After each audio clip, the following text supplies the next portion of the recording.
Тили-тили-бом, закрой глаза скорее. Кто-то ходит за окном и стучится в двери.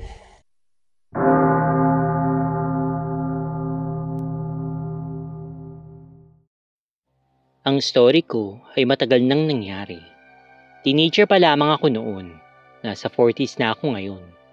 Ito'y naganap sa aming muting baryo sa Nueva Ecija. Medyo rated SPG po pala ito. Bakasyon kaya walang pasok sa school. 12 midnight na noon. Kakauwi ko lang galing galaan. Naglakwatsa kami ng mga kaibigan ko kung saan-saan. Umuwi na kami at since magkakalapit lang naman yung mga bahay namin, inaya ko sila na kumain muna sa amin since sakto na nagluto yung nanay ko ng spaghetti at marami pang natira. Napili naming dalhin ang aming mga plato sa bakura namin na may sili at upuan para makapagkwentuhan pa ng kaunti at hindi maingayan yung pamilya ko na lahat ay natulog na. Habang kumakain kami, isang kapitbahay namin ang tumakbo papunta sa amin. Marahil ay dahil bukod tanging kami na lang ang mga tao sa labas.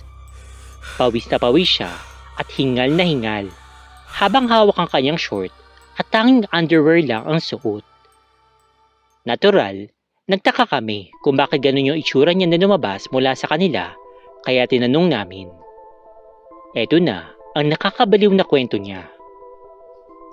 May dala daw siyang kangkong upang ipakain sa baboy. Hindi sa kanila yung baboy, pero ipapakain daw niya yung kangkong para manahimik at huwag umungol yung baboy habang ginagalaw niya. Tama yung narinig ninyo, hindi kayo nagkakamali. May pagkamanyak yung taong iyon at medyo may sayad. Walang asawa at wala rin pambabae, kaya rin niya siguro yun nagawa. Pasintabi sa mga animal lovers yan, pero kinuwento ko lang yung kinuwento din niya.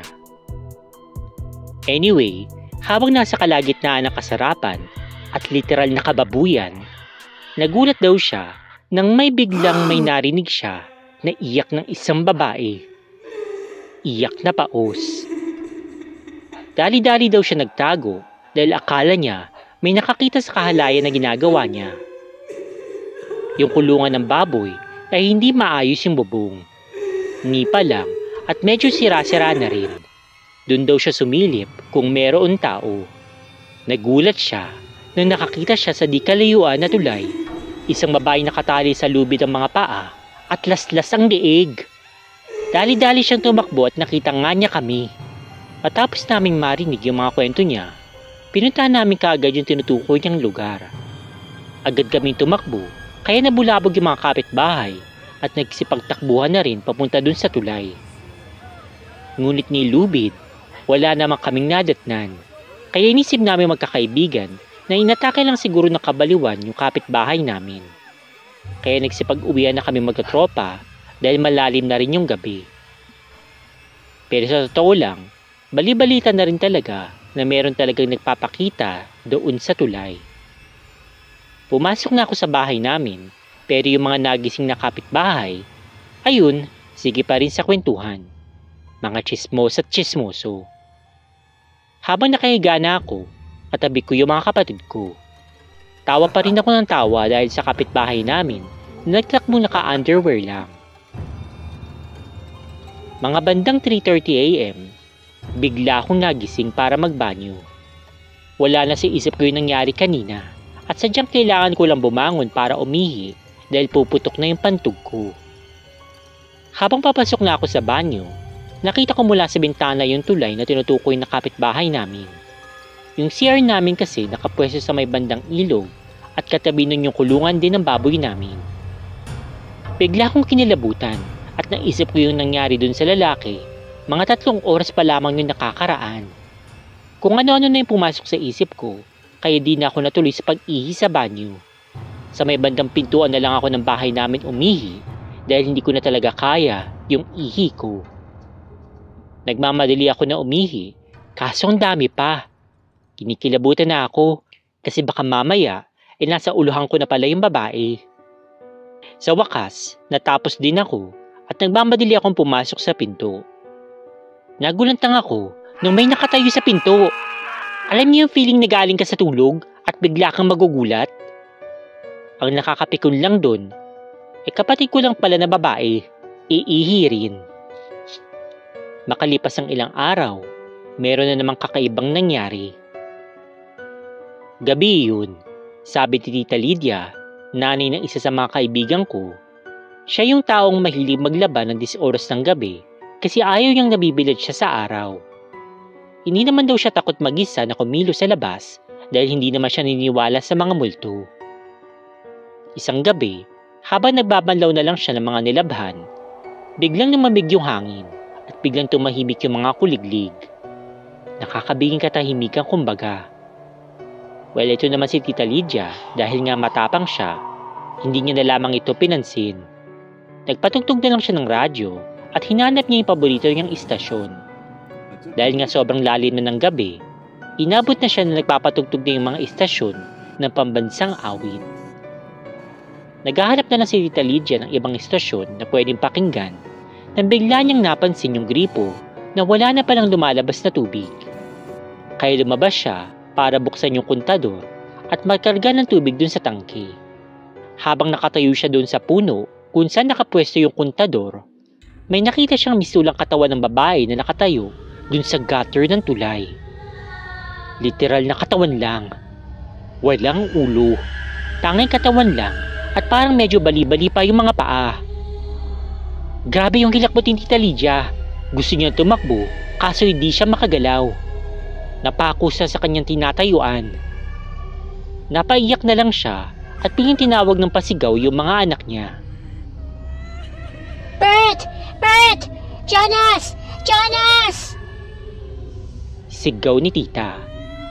Kaso walang lumabas dahil mahimbing na natutulog na yung mga anak niya.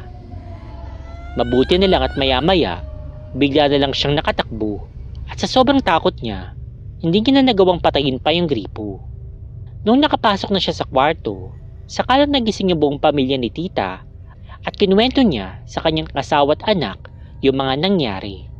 Siguro talaga, meron talagang multo sa tulay na iyon. Ewan ko, hindi ko kasi masyado sigurado dahil teenager pa lamang ako noon at wala naman ako talagang interest sa history masyado. Basta sabi ng mga tito ko, noong unang panahon daw kasi, yung mga tao noon kapag gumagawa ng bahay, tulay, o kung ano pang building, nagpapadugo daw talaga. Kumbaga, kailangan madaluyan ng dugo ang struktura para daw maging matibay yung bahay o kahit ano pang building iyan. Yun nga lang, tao talaga yung ginagamit nila noon, di tulad ngayon na baboy o kambing na lang. Pero di pa natatapos yung kwento ko. Pasensya na kayo na medyo mahaba. Dahil isa rin sa mga kamag-anak kong naka-experience na nakakapangilabot na pangyayari. Sa pagkakaalala ko, last week din ng October iyon dahil magno-November na. Tanghaling tapat at nanonood ng Itbulaga yung pinsan kong si Nati. Dumating sa gitna ng kanyang panonood ang lolo ni Nati sa father's side. Pinsan ko kasi siya sa mother's side. Hingal na hingal yung lolo niya. Kung tutuusin, tanghaling tapat iyon, kaya mainit talaga sa labas. Pero malakas pa naman yung lolo niya noon na kahit sa edad nitong 54, pwede pa ngang makabuntis.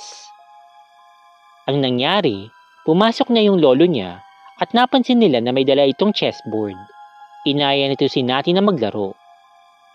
Ang ginawa naman ni Nati, nagmano muna siya sa lolo niya bilang paggalang at kinuwalan niya ng tubig yung lolo niya dahil nga pawis na pawis ito.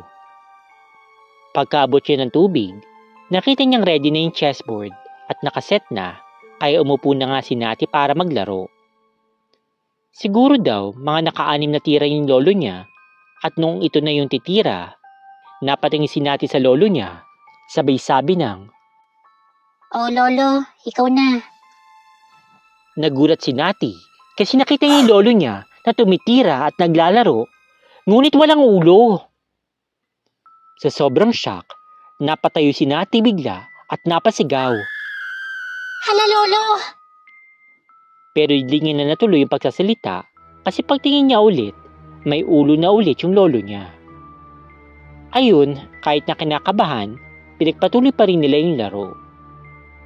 Hanggang sa nakalimutan ni Nati ang tungkol doon at inisip niya na lang na dala lang siguro ng init ng panahon, kaya siguro nag-iba yung paningin niya.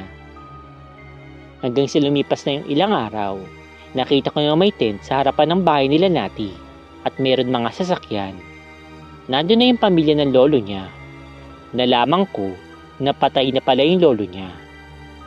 Doon ay kinuwento sa akin ni Nati kung ano nangyari bago mamatay yung lolo niya. Usap-usapan din yun ng mga kamag-anak ni Nati. Sabi ng mama niya, dapat daw kapag nakita mo yung tao na buhay pero walang ulo, tapikin mo, sabay suotan mo ng sombrero, o kaya naman ikwento mo sa kanya kung ano yung mga nakita mo. Sa tingin ko, totoo talaga yung mga ganong pamahiin kasi pangatlong beses na nangyari yung ganon at dalawa na yung namatay. Isa na doon yung tatay ko at yung isa naman na kontra. Buti na lang. Kung sakali man na mangyari sa inyo yung ganon, try nyo pa rin. Wala naman kasing mawawala kung gagawin yun kahit napagtawanan pa kayo. Siguro nagtataka kayo kung bakit puro kwento ng kapitbahay ko yung nandito. Gusto ko lang malaman kung matutuwa kayo dito sa mga shinare ko. Kung sakaling hindi kayo natuwa o kinilabutan, abangan nyo na lang yung next na kwento ko. Dahil experience ko naman yung aking kakwento kung paano ako muntik na mabaliw sa mga ganyang experiences.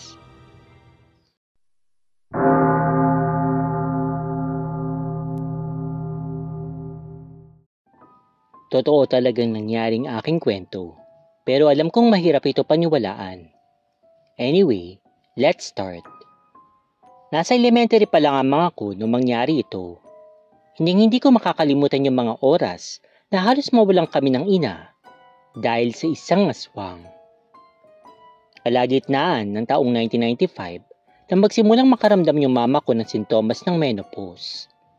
Medyo hirap din siya noon dahil aside sa madalas na pagkahilo, meron din siyang hypertension.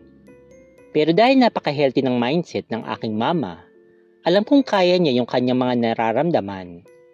Meron naman kaming kasambahay that time na siyang tumutulong kay mama sa mga gawain sa bahay. Since palaging masama yung pakiramdam ng mama ko, palagi lang siyang nakahiga. Ang naiwan na lang sa bahay ay ako at isa ko pang bunsong kapatid na lalaki. So hindi pa namin gamay yung mga gawain sa bahay. Kaya kailangan talaga namin ng kasama.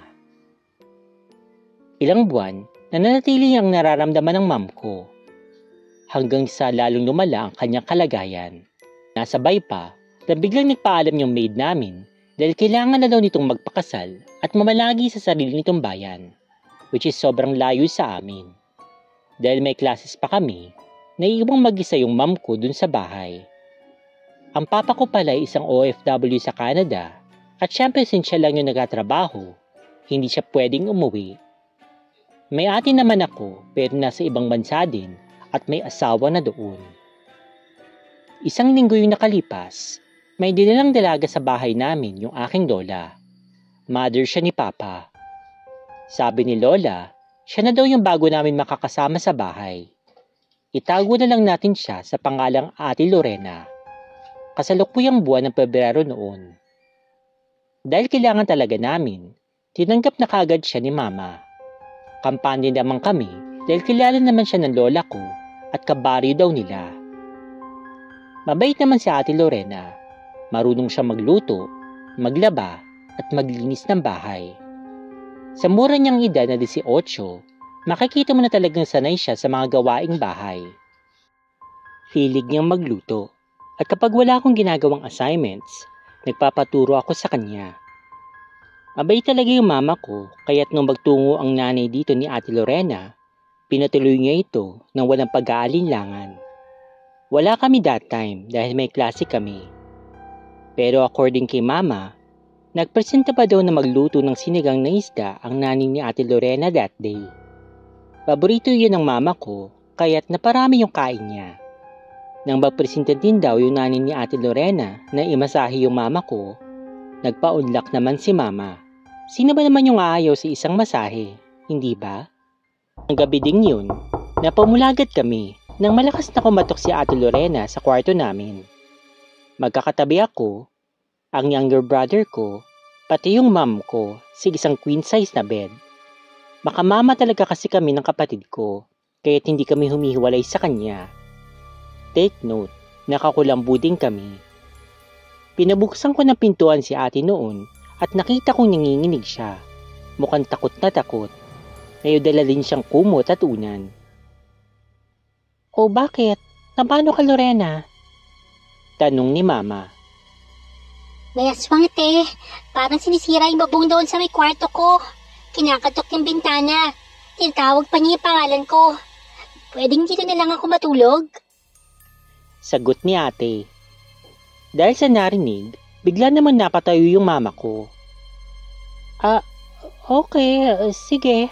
Maglati ka na lang ng banig dyan sa sahig. Masyado nang masikip dito sa kama namin. Sagot ni mama bago lumabas ng kwarto. Sinamahan ko yung mama ko papuntang kusina. Kumuha siya ng kutsilyo. Ewan ko naman kung anong silbi nun. Ang alam ko kasi, hindi naman makakapasok yung nilalang na yun sa bahay namin. Simentado naman kasi yung bahay namin. May kisame, naka-grills, at may screen ang yung mga bintana. Tiwala ko na hindi makakapasok yung aswang dahil naniniwala kami na takot yung mga aswang sa screen at sa kulambo. Nagulat ako nang biglang sumigaw yung mama ko na, "Tangina! Huwag kang magkakamali! Kung ayaw mo tinggaan ko yung ulo mo!" Ang yabang ni mama no, wala naman kaming baril. Pellet gun lang meron, yung sa kapatid ko. Ramdam ko yung hingal ng mama ko. At alam ko rin nagtatapang-tapangan lang siya dahil pagkatapos niyang magsalita, agad siyang kumuha ng tubig. Malapit lang yung jug ng tubig sa pintuan ng kusina namin. Wala pa kaming dirty kitchen that time, kaya matik na yung pintuan na yun ay diretso talaga sa labas ng bahay. Vacant lot na nasa likod ng kusina namin. Nung makarinig kami ng kakaibang tunog na parang yung sapato. Parang kwak-kwak pero nakakatakot. Nagkatinginan kami ng mama ko. Pakiramdam ko, biglang umangat yung buhok ko at tumindig lahat ng balahibo ko sa aking batok. Alam kong ganun din yung kanyang nadarama. Pagkatapos niyon, may mahinang katok sa bintana ng kusina namin kaya dali-dali kaming pumasok ulit sa kwarto at naglock na ng pinto. Nagmatsyag kami pero dahil na rin sa antok, nakatulog din naman kami. Ilang mga gabi pa ang dumating at patuloy pa rin yung pagpaparamdam ng aswang kay Ate Lorena habang nasa kabilang kwarto siya. Kaya ang ending, sa kwarto siya namin nagkapalipas ng gabi. Isang araw, nagpaalam si Ate Lorena na uuwi daw muna siya sa tahanan nila at doon daw muna siya matutulog. Naho-homesick daw siya. Pumayag naman si Mama dahil saktong wala namang kaming klase kinaumagahan. Ngunit sa loob din ng buong week na yun, ilang beses na umuwi-uwi ng bahay si Ate Lorena, kaya't nagsimula na rin mainis si Mama sa kanya. Alam naman kasi ni Ate na kailangan namin ng kasama sa bahay, ngunit palagi siyang wala. Inaabuso niya na yung kaibaitan ng mama ko, ngunit sa huli, inintindi lang yun ni Mama. Sa tuwing tinatanong ko sa Ate Lorena kung sinusundan ba siya ng aswang dun sa kanila, ang sagot naman niya, Wala naman. patuloy sa pag-uwi si ate sa bahay nila at halos hindi na dito natutulog. Doon na rin namin napansin na unti-unti naglalaho na yung mga kagamitan sa bahay. Gaya ng yung mga sandals si Mama, mga sombrero, laruan, kahit nga mga pictures sa loob ng photo album. Isa lang yung pinagsususpetsahan namin na gumagawa noon, si Ate Lorena. Nung 2 araw siyang hindi nagpakita dito sa bahay, naisip ni Mama na hindi na siya pababalikin pa dito. Nang bumisita yung lola ko dito sa bahay, napag-alaman niya na wala pala dito si Ate Lorena. Nasabi ko din sa kanya na nawawala yung ibang mga kagamitan namin dun sa bahay at ang suspesya namin ay si ate ang gumagawa noon. Umutang din si Ate Lorena sa mama ko, ngunit hindi na siya nakabalik.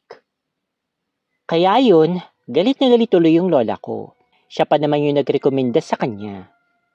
Lingit sa aming kaalaman nila Mama, sinugod pala ng lola ko yung pamamahay nila Ate Lorena at kung ano-ano ang pinagsasabi doon, hanggang sa kumalat na sa mga kapitbahay nila ang ginawa ni ate. Hindi naman sa ano, pero grabe talaga yung bibig ng lola ko. Medyo maingay at minsan masakit talagang magsalita. Pinagsasampal din daw ni lola si Ate Lorena dahil sa labis na galit nito. Ilang araw yung nakalipas at laking gulat ko nang makita ko si Ate Lorena pati yung nanay nito dito sa aming bahay. Kinausap nila si Mama at humingi ng pasensya sa kanilang mga nagawa. Sinauli nila yung iba sa mga sandals at ibang mga gamit na nakuha ni Ate Lorena. Dahil nga sa mabait naman yung mama ko, hindi niya nasiningil pa yung naging utang ni ate sa kanya. Bagkus, binigyan pa nga niya ito ng pamasahe pa uwi. Everything went well afterwards. Lumipas yung ilang linggo at unti-unti na bumubuti yung pakiramdam ni Mama. Yun ang akala namin. Hindi kalaunan, nakahanap din kami ng bago makakasama dito sa bahay. Ngunit ng mga panahong ding yun, biglang lumala yung kalagayan ng mama ko. Summer na noon. Hindi na makatulog yung mama ko sa gabi. Hanggang yung insomnia niya, umabot na ng halos 2 linggo. Tuwing gabi, feeling niya may nagmamasid sa kanya. May narinig din daw siya na di niya mapaliwanag at minsan nakakaramdam din siya ng panglalamig, pagsakit ng sikmura at yung pakiramdam na parang gusto niyang lumipad. Dahil akala namin epekto lang na yun ng menopause, kumonsulta kami sa doktor. Pinatingnan namin kung aside ba doon, may iba pa bang karamdaman nitong si Mama. Clear naman lahat ng resulta niya. Walang makitang mali sa kanyang mga medical records. Pero binigyan na rin siya ng maintenance para sa kanyang hypertension. Unti-unti na siyang nangangayayat, parang wala sa sarili. Bedridden na talaga siya that time at hindi namin alam kung bakit. Since summer nga, palagi ako nasa tabi niya. One day, may sinabi siya sa akin na nagpaiyak talaga sa akin. Anak, magpakabait ka ha. Huwag mong pababayaan yung kapatid mo. Ikaw na yung bahala sa kanya. Alayaw kong malaman ng papa mo yung mga nangyayari sa akin. Kaya't kung maaari, huwag mong sasabihin sa kanya. May hirap yung trabaho sa ibang bansa. Wala siyang kasamang pamilya doon. Ayokong ma-depress yung papa mo. Basta, ingatan mo yung iyong kapatid. Pakiramdam ko, lapit na ako. Nabanggit din ng mama ko na napapaginipan niya yung nanay niya na namayapa na. Sinusundo na daw siya nito sa kanyang panaginip. Grabe yung hikpi ko noon. Halos di ko matanggap na mawawala na yung mama ko. Kinabukasan, nag-decide si Mama na umuwi sa Ilocos Sur kung nasaan yung mga kapatid niya. Sabi niya, at least doon daw may karamay kami kung ano man yung mangyari sa kanya. Parang ready na talaga siya that time. Napilitan kaming iwan muna yung bahay namin. Unang kita pa lang kay Mama ng bayaw niya, nagsolusyon na kaagad ito na magpatingin kami sa albularyo. Kinaumagahan, agad nilang dinala si Mama sa isang sikat na manggagamot. Nagulandang si Mama nang sabihin ng albularyo na naaswang daw siya at kung hindi daw naagapan, maaari nga itong ikamatay. Sabi daw nito, napakalakas daw nung aswang, mangkukulam din ito. Ginamitan daw niya ng black magic itong si Mama at isinumpa daw nito yung kaluluwa ng mama ko sa isang duwending itim. Hindi mo na binanggit ng albularyo kung sino. Kung sakaling magaling na daw si Mama, saka niya daw ito sasabihin.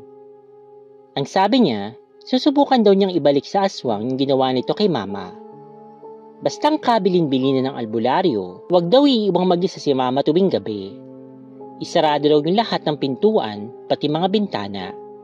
Dahil kaya daw maglakbay ng aswang sa 7 syudad. Like kung galing siyang Iloilo, kaya niyang makapunta sa Cebu, Negros, Leyte, etc. through black magic. At paniguradong bibisitahin nito si Mama gabi-gabi. Ilang araw na sinunod ng mama ko yung mga binili ng albularyo, including yung pagkatampal ng sari-saring mga dahon at halamang gamot sa kanyang katawan. Every 12 noon, 6 p.m. at 12 a.m., pinapalitan yung mga dahon sa katawan niya. Sinamahan din namin ng dasal. Palagi kami nag-grocery. Sa mga oras kasi na ganun, faith talaga kay God ang dapat na sandalan. Never din akong humihiwalay sa mama ko ng mga oras na yun. Ilang gabi din kami nakakaramdam ng pagbisita ng aswang. May narinig din ako na parang tunog ng pato, pagkiskis ng bubong, at kung ano-ano pa. Matatakotin talaga ako, pero tinapangan ko na lang yung kalooban ko para sa mama ko. Medyo bata pa kasi yung kapatid ko noon, kahit halos wala naman siyang kamuwang-muwang sa mga nangyayari. Mga 2 weeks na gano'n ang ginagawa kay mama, pero sa awa naman ng Diyos, gumaling siya. Unti-unting nakakulay na yung kanyang balat at sumigla na rin siya. Bisitahin na ulit nila yung magagamot sa bahay nito, doon nga na binunyag ang gumawa noon kay mama. Ang sabi niya, babaeng payat na maitim, maikli yung buhok at nakatira daw sa bukid. Ang sabi pa nito, wala daw nakakaalam na ganun siya sapagkat dayo lang yung pamilya nila dito. Taga Iloilo talaga sila. Ang masama, hindi naman daw sana si mamang bibiktimahin ng aswang. Si Lola daw kasi talaga ang pakay nito. Ngunit sadyang matapang at malakas yung loob ng lola ko kahit hindi daw nila ma-penetrate. Si mama lang ang napagbalingan dahil sa bukod sa mahina yung kalooban ni mama, may dinaramdam na rin daw ito. Mas madali nang ma-penetrate ng aswang yung mga taong may sakit na. Nagawa nito yun sa pamamagitan ng malarawan at sandal si mama. Isa lang yung pumasok sa isip ni mama. Ang nanay ni Ate Lorena ang may kagagawan. Naalala pa ni mama na minasahe siya nito at pinakain. Kamuntikan na maging aswang yung mama ko, or worse, mamamatay siya. Ngunit dahil sadyang mabait talaga yung mama ko, hindi talaga namin pinagkalat ang sekreto ng mga ito. Ngayon, isang senior citizen na si mama. Still alive and kicking. Masayahin pa rin siya. Nung una, hindi naman talaga ako naniniwala sa mga ganito. For me, they're just legends, myths, na nabubuhay sa imahinasyon ng mga tao. But it did happen to us. Advice ko lang sa iba, huwag kayong masyadong magtitiwala sa mga hindi niyo pa lubusang kakilala. Kilatisin niyo yung mga taong pinapatuloy ninyo sa inyong tahanan at mag-iingat kayo dahil nasa tabi-tabi lang sila. P.S. According sa albularyo, hindi daw alam ni Ate Lorena na yung nanay niya ay isang aswang. Ibig sabihin, wala siyang kaidi-idiya na ang dumadalaw sa kanya dito sa bahay tuwing gabi ay yung mismong nanay niya. Trip niya lang daw talagang kunin yung ibang gamit namin, which tinake advantage naman ng nanay nito. Nakasalubong din namin once yung nanay ni Ate Lorena sa isang piyestahan. Tinitigan ko siya ng masakit habang siya naman hindi makatingin ng diretso sa akin. Balita ko, nagkasakit daw ito ng matindi. Yun na siguro yung ginawa ng albularyo sa kanya. Ang ibalik sa kanya yung mga ginawa nito kay mama. At habang tinititigan ko siya, bumubulong-bulong ako ng Puwera aswang! Puwera aswang! Puwera aswang! Salamat sa inyong pakikinig. Meron ka bang spooky story na gusto mong i-share? Kung ganon, ipadala mo na yan sa dogsandspooks@gmail.com. Huwag din kakalimutan na mag-subscribe, mag-like, mag-comment, at i-share ang video. Kung hindi, pupuntahan kita sa bahay mo.